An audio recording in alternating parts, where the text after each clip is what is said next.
Good day all. I was thinking about doing this video for a little while now. Due to our current, let's say, criminal climate, especially in relation to the violence meted out against our women in this country.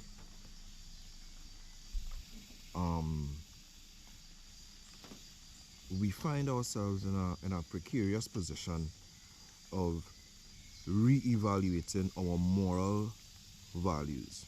And the reason why I say moral, because we but have the law, yes, but you also have your own moral code that you live by. That might be don't engage in certain level of violence, and don't hurt anybody and all these things. But because of the time that we're living in, we find ourselves having to re-evaluate that. So this video is geared towards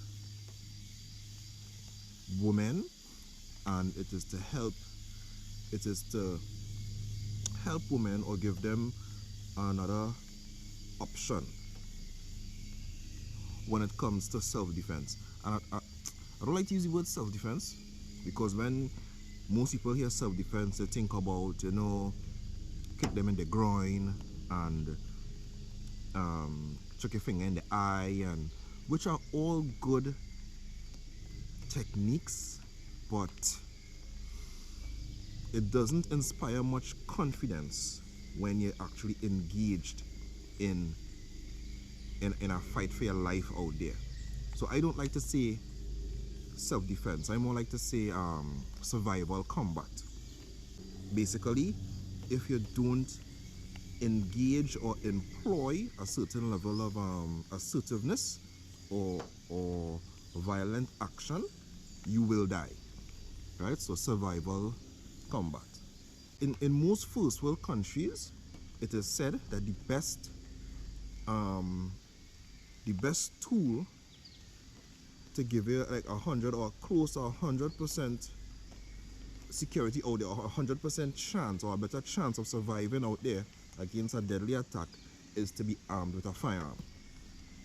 Now, we do have a system here where you could apply for a firearm, and after a period of time, the investigations and all this thing, you will be authorized. If you check out, no criminal record and blah blah blah blah blah, you will be checked out and you will get the opportunity to own your own firearm. But the system down here, and I can tell you that there are officers that really try to get things done quickly, but the infrastructure is very poor. Let me give you an example. I had to go into the firearm section last year to organize something for myself, and I met a senior prison officer, and he was there. He was saying how he had this thing there years, and he believed that today he could get some progress, and he might get his document statement he could go ahead and purchase and whatnot, only to find out that they lost his file and he have to start the process over. So it could be a disheartening thing to know that years, and then look at his job, look at his position and all this thing. So the chances of getting a firearm, you can't bank on it being a totally successful procedure your first try, your second try, even your third try. You may get through on your first try, but you're not sure.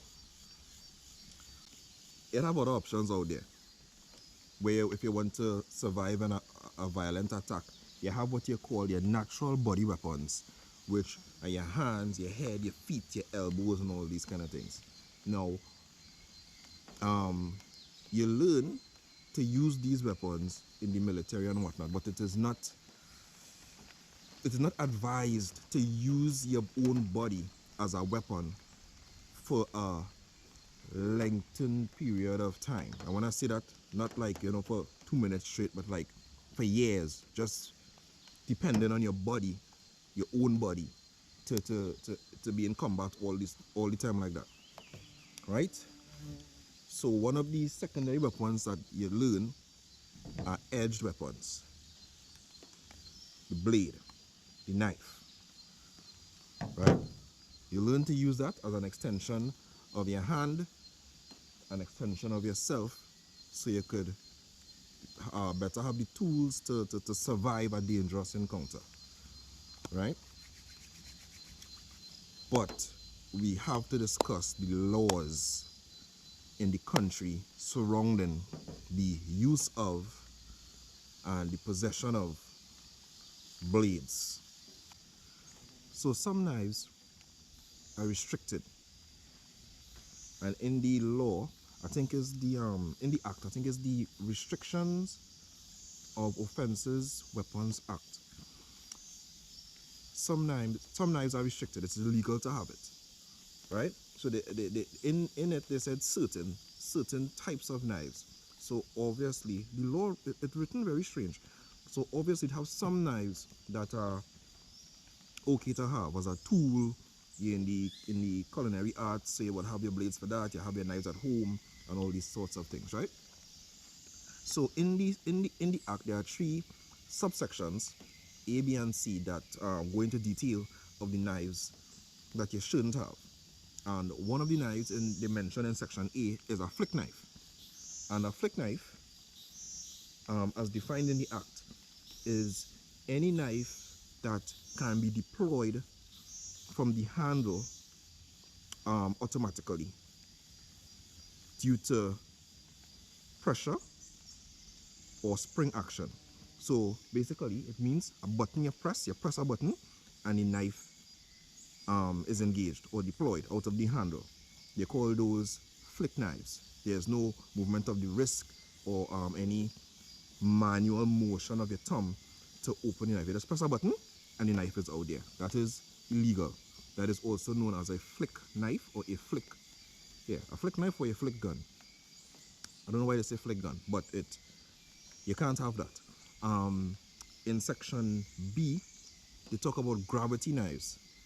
And a gravity knife uses centrifugal force, little centrifugal force, to deploy the knife and have it in a ready position. So you're standing, it is like a knife that it's in the blade is in the handle, and with a slight flick of your wrist, gravity and centrifugal force makes the blade leave the handle smoothly and it locks into place. And you call that a gravity knife. And you're not allowed to have that either. That is called, it is commonly called a gravity knife, and it is illegal. I don't see much gravity knives around anymore. They're out there, they're there, but just hardly see it, hardly. There is, in section C, they talk about knives hidden in everyday items. So you have a cane, and when you open the handle of the cane and have a blade in it, or you have a credit card or a credit card like item that has a blade hidden somewhere in there. So in other words, anything that looks normal that could be deployed and have a blade in it, illegal, right? Now there's this common belief amongst us that there is a length limit to a blade, but there's no stipulation in the law that says that the blade needs to be 3 inches and under. But I do believe in British law it is stipulated, and some of the laws in Britain sometimes trickle down throughout the Caribbean, but it hasn't been written into our laws. So there is no blade length limit, but we still need to be cognizant of the fact that you would need to justify why you have a 7 or 8 inch blade like the K-bar. The most military, locally or abroad, use something called the K-bar, right? A very popular combat knife. It's about 7 to 8 inches long, depending on the year of manufacture, and it is worn on the outside of the uniform most times. It will be impractical and unreasonable to be moving around all over the place at work in town with this thing hanging on your side. It's not practical for the everyday Joe or Jane to have that, and I doubt you'll be able to explain to an officer why you have that.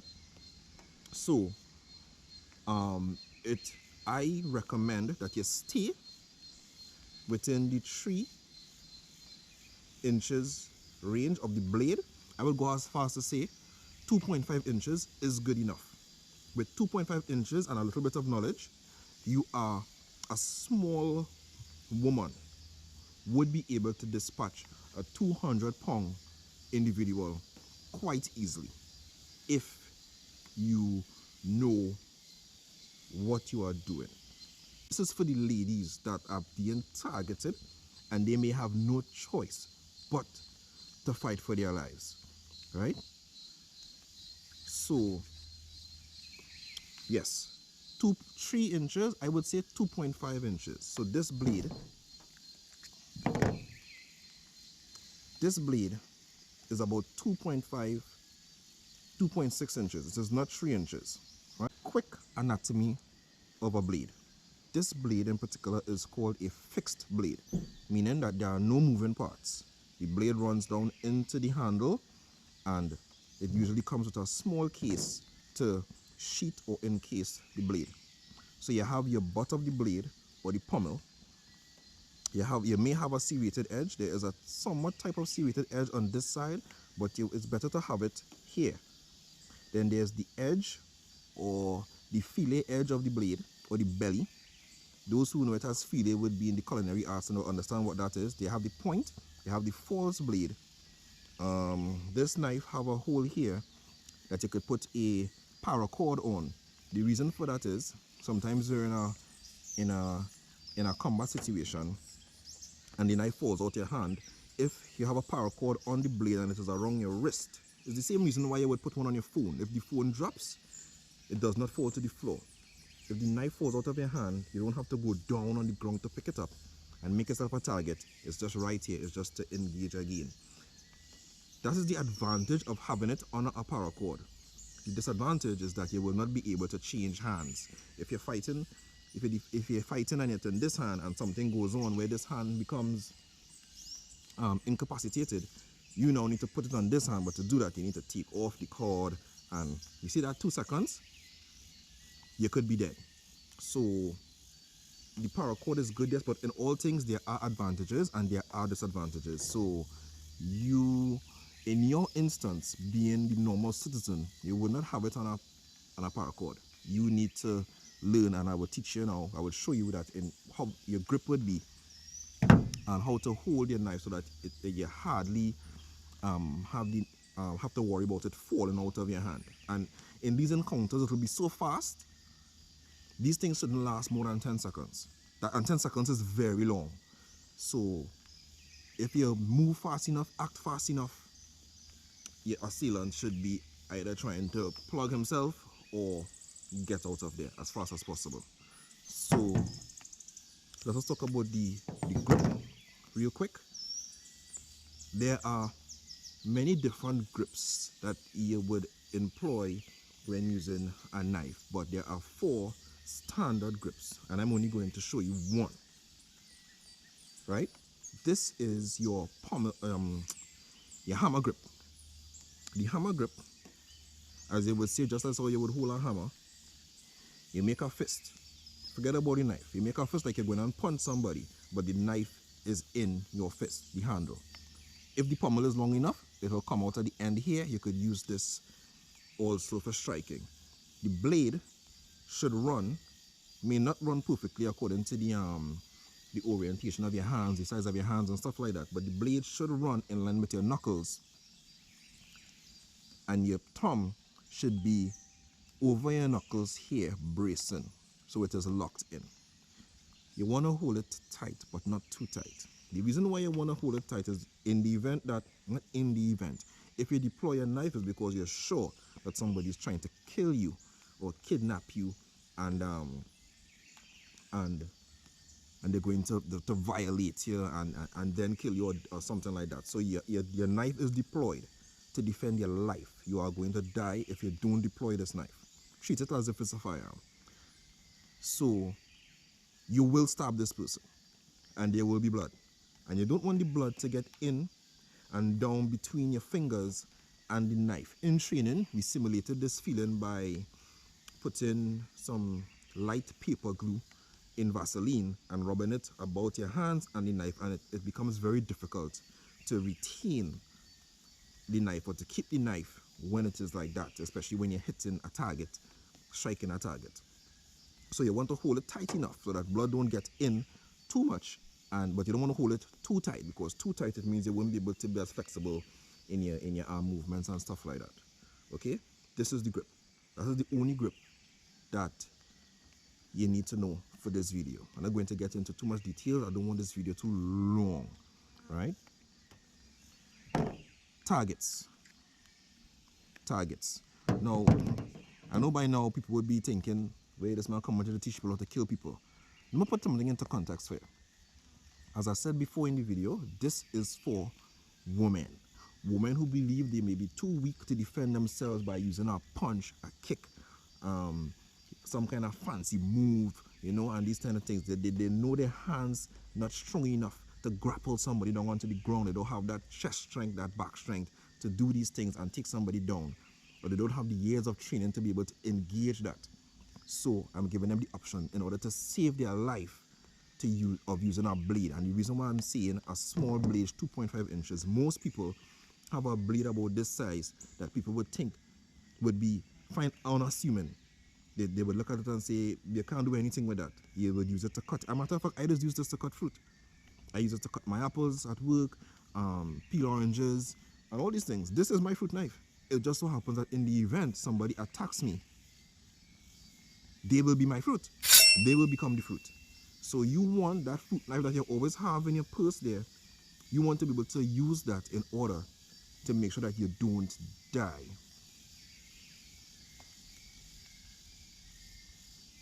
I'm going to tell you the experience I had. Quick.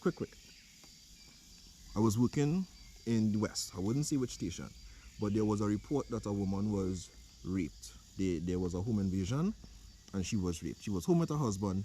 Some guys came in, 2 or 3 guys came in and robbed them. But when they realized that the husband wasn't being assertive and they were very silent and timid and stuff like that, they decided to rape the wife multiple times, and then they took their bank cards and they gave them their pins, and they went to the ATM, withdrew money, and they stayed in that house for hours. They had the wife in the bedroom and they had the husband outside hearing what was happening to the wife. If you have not experienced that event for yourself, you can't start to comprehend the level of torment, anguish, pain, psychological trauma that they would have been going through in that very moment. Where was his mind at, her husband? What is he thinking? Somebody holding him down outside while he hearing his wife whimpering and begging in their bedroom. Where was her mind at? How do you heal from something like this? There are so many layers of damage that is done when a rape is committed that you have to go through these layers. You have to heal these layers to even try to, if you want to recover from something like that. Some people don't even recover. A lot of them become desensitized. They become hateful. They resentment. It has so many things that could happen. They have so much a woman lose when an act like this is perpetrated against her. And we need to understand that a lot is taken away from women when something like this is done, right? And you would find sometimes that the justice system may seem slow, and it may seem that they look at these things as inconsequential, but they are huge. They have huge impacts on the victim's life and the victim's family lives and loved ones, So that is why I would make this video, and I will be confident in making this video and saying I believe it is totally fair, totally fine for a woman who is of the firm opinion that she's going to be raped or killed have the right to kill her assailant. It is as simple as that, right? That is the purpose of this video, for you to build that confidence. And for the guys who scheme, who get up in the morning or in the evening or whenever and scheme and plan to come out there and perform these heinous acts on women, you all have to be a special kind of evil, you know. You yourself have to be as tortured in yourself to be able to go look at a woman and still get some sort of sexual gratification from harming her, even though she is repulsed by you, showing fear, begging, crying, lamenting, and you would still perform that act on her and then have the audacity to kill her after that. Something wrong with you, terribly wrong with you. You're not a man.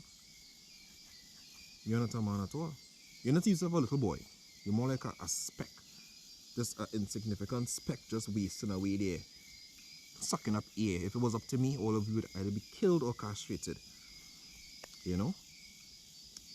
But beyond that, let us look at the blade. The blade I recommend for you ladies, for when you want for cutting your fruits and stuff, you want something neat, you want something small, I would recommend something called a folder.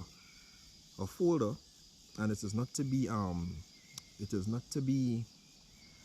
mistaken for a gravity knife. A folder has will have the same length blade, but it folds into the handle. But unlike a gravity knife, you need manual maneuverability throughout the entire action of opening it and locking it into place and reversing it, in the sense that you have to take it out of that lock and put it back into the handle. So it's a folder, but it is not a gravity knife. And it have those, but be at this length, and the blade just folds in here. They have them selling in the malls, and they will have them selling in other stores about and whatnot, right? So for the ladies who don't have a fruit knife, stop trying to dig into your fruit and work and stuff. It gets in your fingernails, it gets on your clothes. Instead, get a nice little knife for cutting your fruits. So you have that. In the event though that your life is in mortal danger, you are in mortal danger, you can then, I'm going to give you a tip or some tips on how to deploy this fruit knife for survival, you know, on the streets out there. Okay? So let us assume that you got a folded knife. There are many places you could put your folder. Some of them just be so neat. You could slip it into your pants pocket, your back pocket. You could clip it on your belt, on your waist, on your inside of your pants. You don't ever want to take out your knife without being provoked. You know? Only when you know for sure that you're in imminent danger would you deploy your knife. You treat the knife as if you would treat a firearm, how you would treat a firearm. When you deploy your knife, it's because you are going to use it. You need to use it to survive. Other than that, keep it where it is. You know, keep it in your pocket or whatnot like that.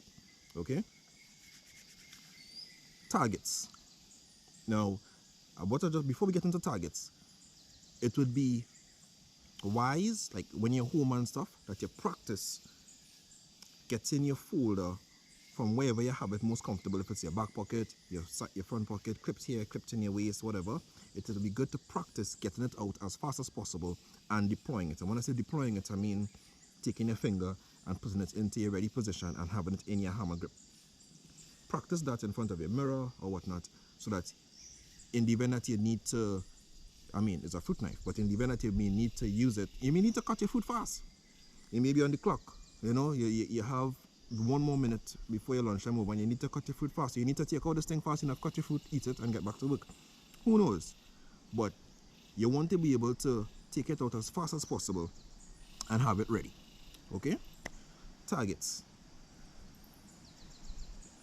You could stick someone anywhere, but the human body is made up of different systems. You have your skeletal system, you have your musculature system, that's the muscles in your body, you have your respiratory system, and you have this nice thing called your circulatory system. Your circulatory system is made up of your arteries, right? So I would tell you different arteries today, but I'm going to be focusing on one. The carotid artery is found in the neck region, or more vulnerable in the neck region, right? Contrary to popular belief, you have external carotid arteries and you have internal carotid arteries. So you have your external carotid arteries here on each side. You can feel it on each side of your trachea. If you was to put your finger on your neck, on the side of your trachea, you will get a pulse. Most doctors would, or some nurses may check you here, or they may put something and check you to feel your pulse. That is, you're feeling your carotid artery there, and they're giving a feedback from the pumping of your heart, and that is what you're feeling there, that pulsation you're feeling there. That's your carotid artery. That is your external carotid artery. Its basic function is to provide blood to your neck and face. The internal carotid arteries run along your spinal column, but closer to your spinal column, and they provide blood to your brain. Let us focus on how to attack the carotid artery. The artery that supplies blood to the neck and the face.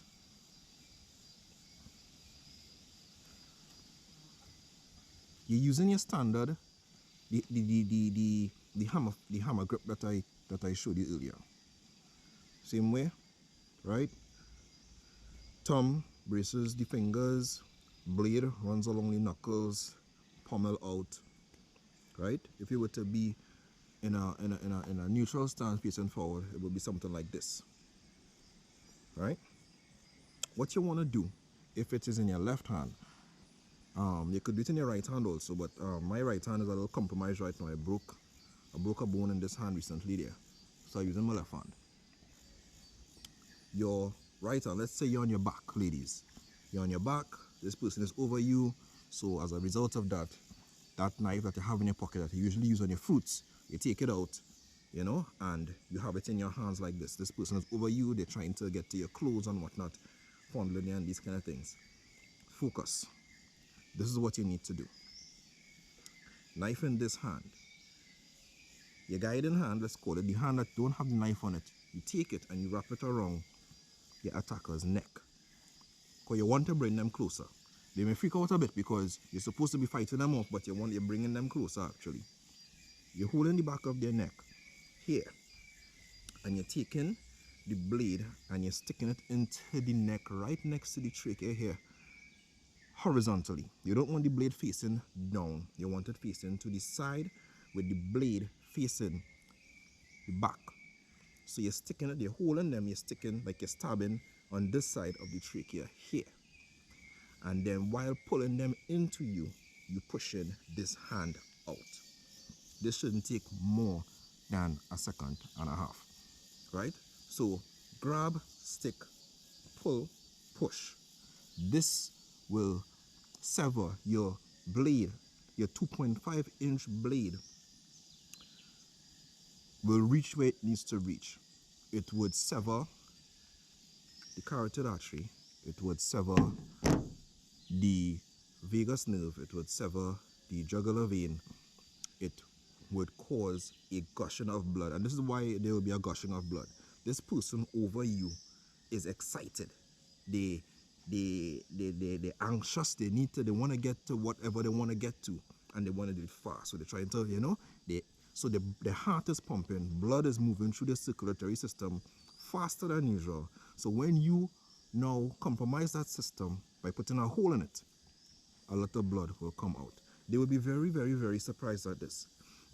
Because of how fast they are losing blood, it would not take long for them to go unconscious. You're not going to die just like that. Nobody just drops and dies. The body dies over, it may be a long period of time or a short period of time, but it's usually because of exsanguination due to hypoxia, which is oxygen not going to where it's supposed to go in the quantity that it's supposed to go there, right? If the person persists, you can then switch hands. I wouldn't advise it, but you can switch hands and do the same thing to the other side, or you can stay right there and attack the axillary artery. Now the axillary artery can be easily found under the armpits. And if you were to stand, let's say you have on a vest, so your armpits exposed, and you were to place your two fingers under your armpits, at some point in there, you're going to get the same pulsing feeling that you get on your carotid artery. It is very strong.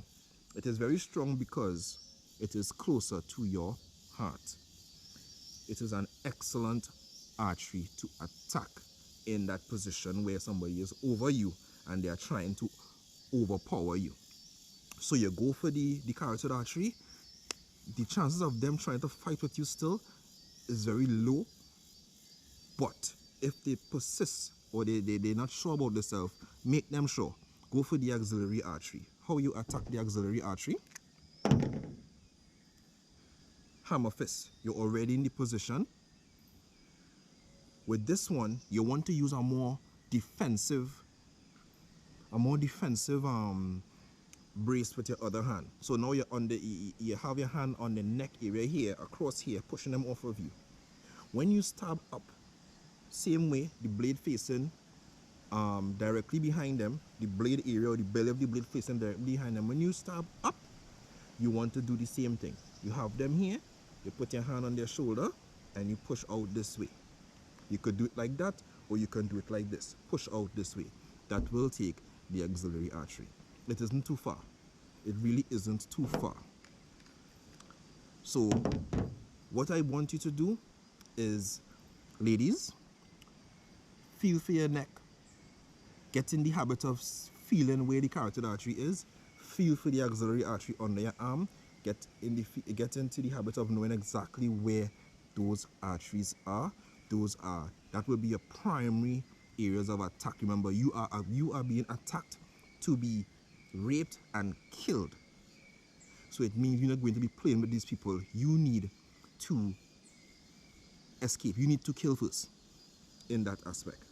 So don't, when you pull out this, you're not going for the cheeks or to get them no tattoo. No, you want to send them home to whoever they pray to. This is something that you would do in the event that you have no choice. But and before we get to the but, you have no choice and you have been targeted. And when I say targeted, this assailant planned for you.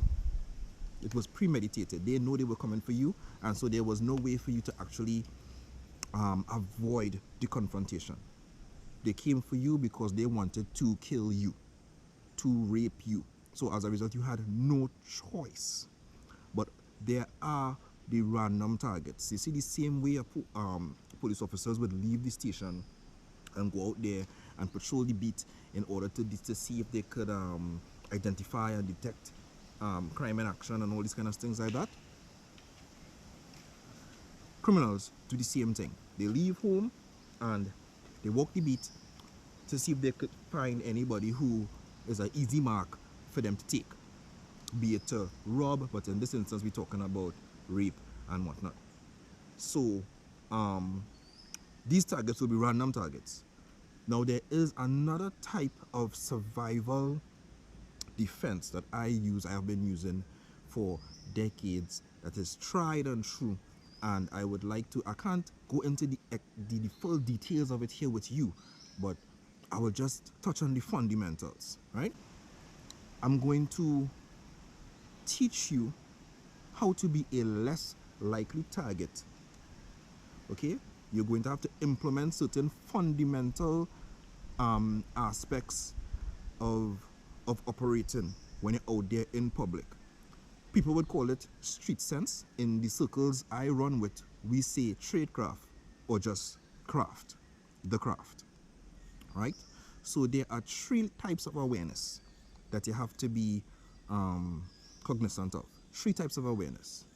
There is criminal awareness, situational awareness, and self-awareness. And you see, if you were to master and learn these 3 types of awareness, master them, the likelihood of you being a random victim of crime drops really low. really know. So let's talk about criminal awareness first. You know, you'll be on Facebook. Come on. You'll be on Facebook and there's this video they put up. Man robs grocery. In your mind, you already know you're going to watch a video of a man robbing a grocery. So when the video starts, you get into this mode.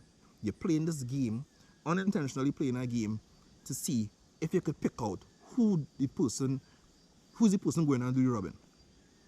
Who's going to commit the crime. And 90% of the time, I would go as far as to say as 95% of the time, you pick the right person out. It means that because you knew what the video was, you knew something was going to happen, you were able to pick out the suspicious one who was going to do it. And 95% of the time, most people pick the right person. You have to teach yourself to be in this mode at all times. Being able to detect and see a criminal action or a criminal himself coming towards you, or a criminal action going and take place, to be able to see it before it happens. That is what you call criminal awareness. Situational awareness is similar, but it encompasses more of just one person, but it may have to deal with an area. You know, so let's say a bar, for instance. A bar, two people try and talk for each other, they have friends, alcohol in the mix, and loud music, and you know, you see things getting agitated. You are now aware of a situation that has the potential of turning into something else. The thing with situational awareness is that most of the time it have nothing to do with you. But because you are a bystander, if something was to happen, if shots was to ring off, bottle was to pelt, you may become a victim. There are people out there, linemen, hanging out, carnival, and boop, they get a bottle. They don't even know where the bottle come from, you know? So, situational awareness. And then you have self-awareness. Self-awareness is where you yourself, you know your every movement, your locomotion, how you're moving and how you're acting. Do you present yourself as a target? Is your shoulders slouched? Are you looking down on the ground? Are you in your phone? How do you look to a potential criminal? To him, do you look like a good target? Can he snatch something from you? Can he follow you without you detect that someone is following you? Can he pull you into an alley somewhere? You know, how easy are you a target to someone who is looking at you? You have to be aware of the signals that you give off. You could be giving off a signal that's saying, hey, come take me, I easy. You know, so you have to be very careful of how you project yourself when you are out there. So you walk upright, walk certain, keep your eyes down, you know, less smiling, turn around every once in a while. These are simple little things you could do to make yourself look a little bit more militant, a little bit more purposeful out there in public, and people will hardly likely come to you and see you as a potential target for a random attack.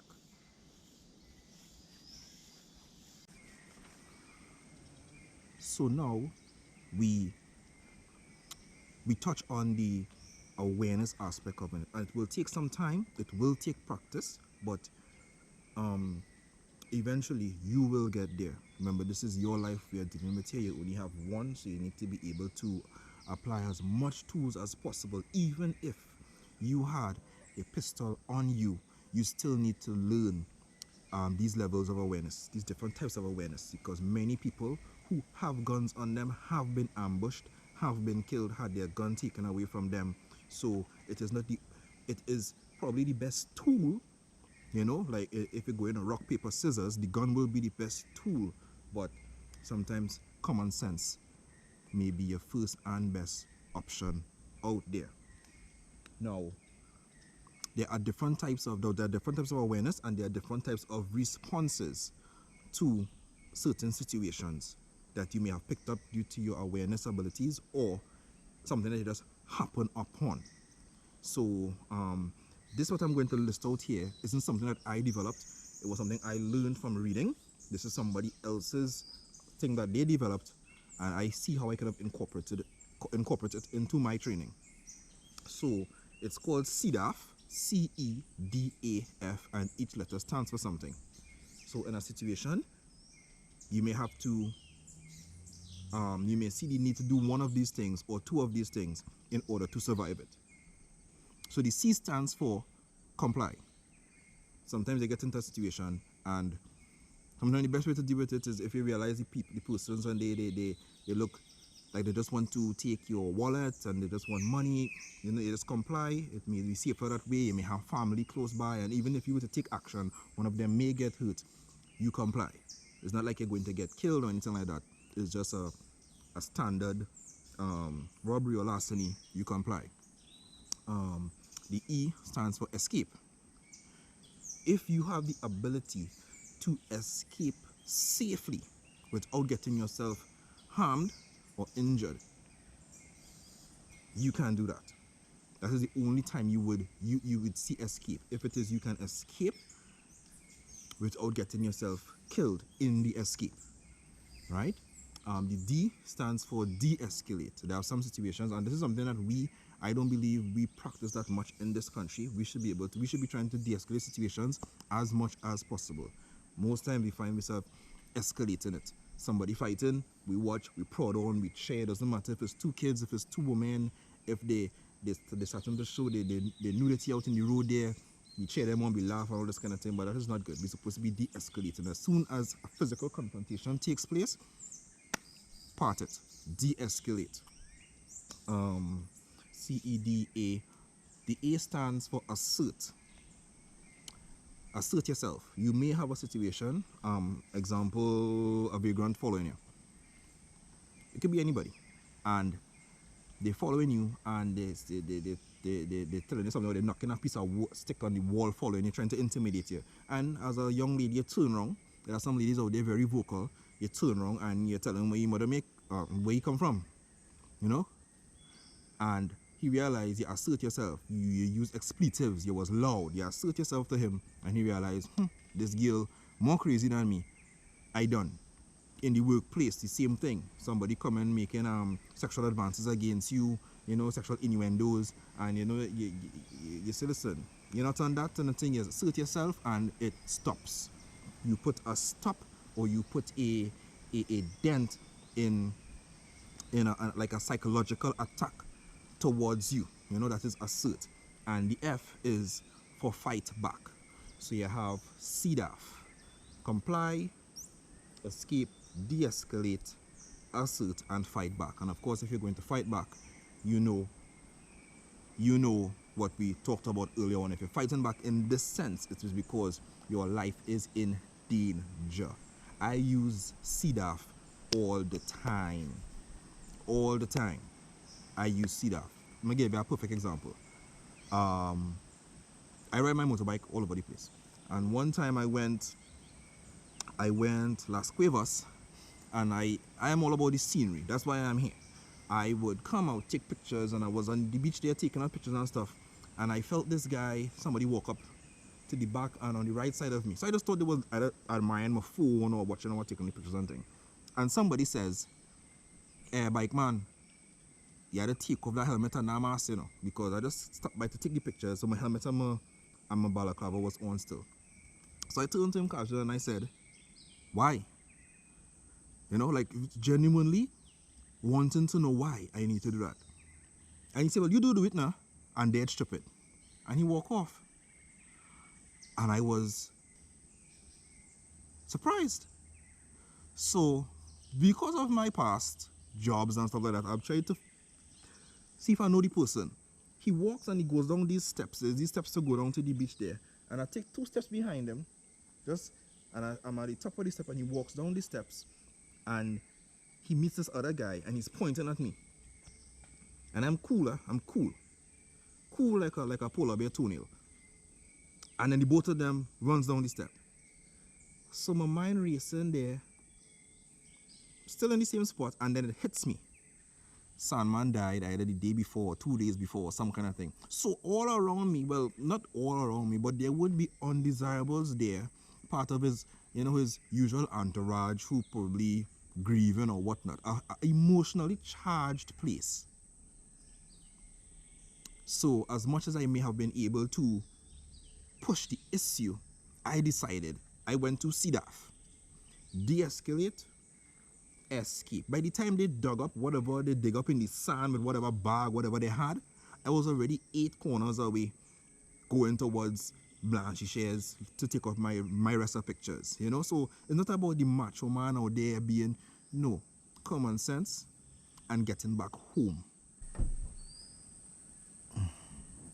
Okay, ladies, with this topic it could go on and on and on, and I think I have kept your attention enough with this. I believe that with the things that I spoke about in this, it will be enough at least to pique your curiosity, raise your interest in learning these different skills. It's available. They would have some things available on the internet. They would have books that you could read, videos that you could watch on YouTube.